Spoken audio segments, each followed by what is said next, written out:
Alright guys, so today I want to talk to you guys about a really important topic, and that is before you buy a brand new Corvette, a C7, you need to know these things, because if you don't, you might be in for a world of nightmares or world of trouble. So first of all, if you're looking at an automatic transmission 8-speed automatic, you're going to want to know that there are a lot of problems with them. If you go to a Corvette forum, you look at if you read the forum, there are hundreds of people, or close to 100 people, just that are active on the forums that have had problems with their transmissions. So there's close to 100, if not more, people with automatic 8-speed transmission problems. So that's ranging from, I believe, 2015 to the current 2019. Ranging from anywhere from like 100 miles to like 40,000 miles. Whether that might be you're getting like chattering, like you're driving over rumble strips or whatever. Like you might be on a smooth surface, but you'll be feeling these vibrations. And I think I've felt them a couple times, and I just realized that that's one of the problems that I'm having. So it went away, but it might be coming back. So that might be a future transmission failure. A second thing is a lot of people have been hearing noises from the engine, whether they're hit on cruise control and it just starts rattling when they accelerate, or they're just cruising and it starts rattling, or it's in deactivation mode in 4-cylinder mode, and then they go to accelerate and then it rattles or makes noise. That's another common problem. And another problem, the main one that I'm having right now is, which is very common, is when the car sits overnight or for a while, and then you go to start it up, the first couple of shifts, if not more, are really rough. So you go from park to reverse, and then you go forward, you put it in drive, and the first couple of shifts are really delayed and they're really clunky, and that is I think the beginning of transmission failures. So that's just a few of the things off the top of my head with the 8-speed automatic transmission. I'm not sure about the 7-speed manual, if that has problems in itself, but one thing I know is if you're spending $50,000 to $60,000 on a brand new Corvette, you need to know about these problems beforehand. And GM and Chevrolet are terrible at fixing these problems. They'll try to ignore you. They'll try to just make sure you're out of your warranty, or just totally not try to help you or deny the problem at all.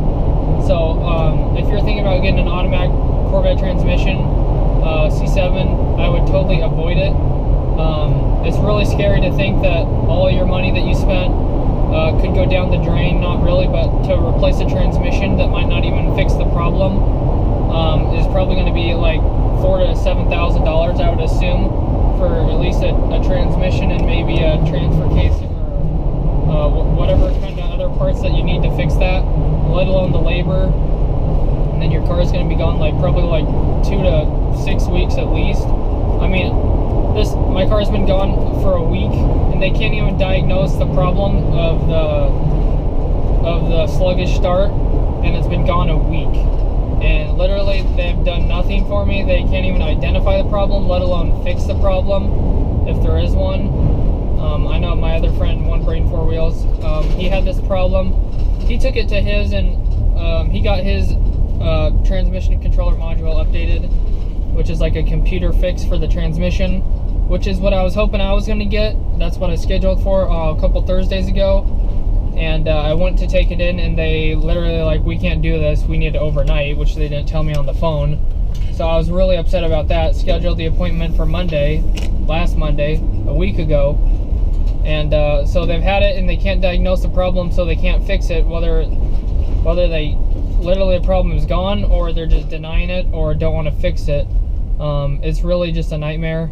If you get one of these cars, you need some work done on it, it's going to be gone for weeks at a time, and it's really frustrating and really not even worth it in the end game. try to pick a different car. Any other Chevrolet with an 8-speed automatic transmission, you want to avoid those as well. But that's what I've been experiencing this last week. Just really frustrating. Kind of regret buying the car at this point. If I would have known about these problems, I would not have bought this car. But hopefully my transmission isn't a bad one or goes bad. A lot of people have been saying that it has to do with the 4-cylinder deactivation. That plays a big problem with it. There are ways to avoid that by putting like a plug-in thing in your OB2 port or whatever. I totally don't know what it's called, so forgive me. There's something you can plug in that deactivates 4-cylinder deactivation. So it's a deactivate on a deactivate.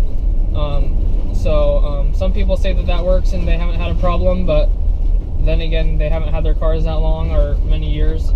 So there are several problems you need to know about. Look on the Corvette forums. That's just the tip of the iceberg, but that's one of the main problems with the automatic transmissions. Check on the manuals if you want to do that, but it's common with the Z06. Doesn't matter which type of car you have, whether it's Stingray Z06, automatic, or Grand Sport. And I'm sure the ZR1s will probably be having them too, because it's still the 8-speed automatic transmission. So just letting you know, guys, if you're looking into buying one, just be very wary. Unless you got plenty of money and you don't mind the car being gone for long periods of time, go for it. But just giving you guys a heads up that what you need to be looking out for. So hopefully this can get fixed. I'm probably gonna have to contact a different dealer, or maybe the problem is gone at the moment. Maybe the recent oil changed on Thursday fixed it.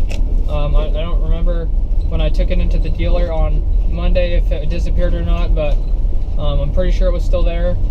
So there's a few ways to fix it, whether it's a triple fluid flush that might get rid of it, a transmission controller module update can fix it, a new transmission can fix it, or a new transfer case, or whatever they're called.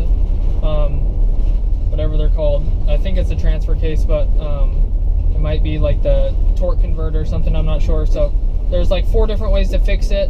Hopefully you get an easy way to fix it, but it can be very painstaking, and I really don't want to deal with that. So I'm really worried about when this warranty wears out, what's going to happen, and if something goes wrong, how much it's going to cost. I probably should have done some more homework before buying this car. I just thought they were really reliable, but obviously I guess there are some things I didn't know about because I really didn't look into it too hard. So just giving you guys a heads up. Sorry this video is kind of long, but you guys need to hear these things. I probably repeated myself a little bit more than I should have, but just reiterating the fact that you guys need to know these things. So with that being said, thanks for watching. I appreciate it. If you're stopping by for the first time, please subscribe. See what happens with my Corvette on this journey. I'd appreciate it if you support me. God bless. Have an awesome rest of your day. See you in the next one.